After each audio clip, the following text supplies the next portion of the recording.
There's a lot of rules and regulations around fencing and around stock exclusion and stuff, and people get really confused. But I just tell farmers, just forget about the regulations, think about the ecology.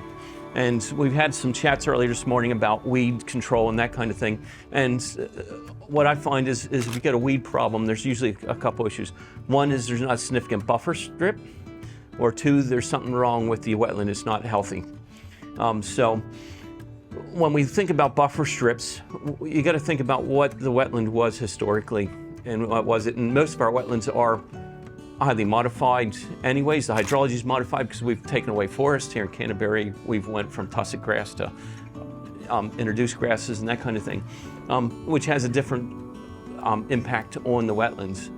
But when we come to buffer strips, those wetlands need a little bit of protection. And when I talk about wetlands, I'm also including riparian areas, to be honest with you, because riparian areas are definitely wetlands. But you want a wide enough buffer to allow for plants to filter out and protect the wetland from weed invasion and that kind of thing. So, and like anything else, the wider our buffer strip, the more biodiversity values we get. You know, if you've got a short buffer strip around your wetland, you're not going to get a lot of biodiversity values for the terrestrial side of things. And wetlands are that interface between wet and dry. And so just extending that buffer out as much as possible.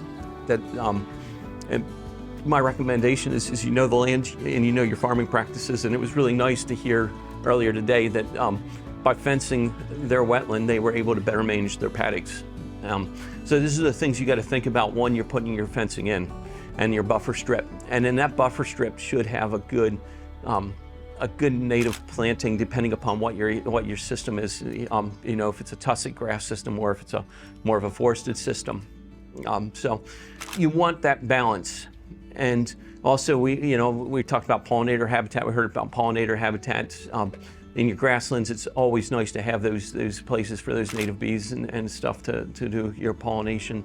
And that terrestrial side also acts as those hopping points for your terrestrial birds and stuff to move from one place to the next. So everybody looks at a wetland just as a wetland, but I'd say step back and look at it as part of the ecosystem and how you manage that into the ecosystem. Buffer strips, especially if you got an erosion problem, is always good because wetlands are wetlands, and evolutionarily they eventually dry out, but by having sediment going in the wetlands, they dry out a lot quicker. So a grass buffer strip is always good to have, whether it's tussock grass or if the soil's deep enough and moist enough. A lot of your native sedges that handle that wet dry system, like Carex geminata and that kind of thing, make really great buffers.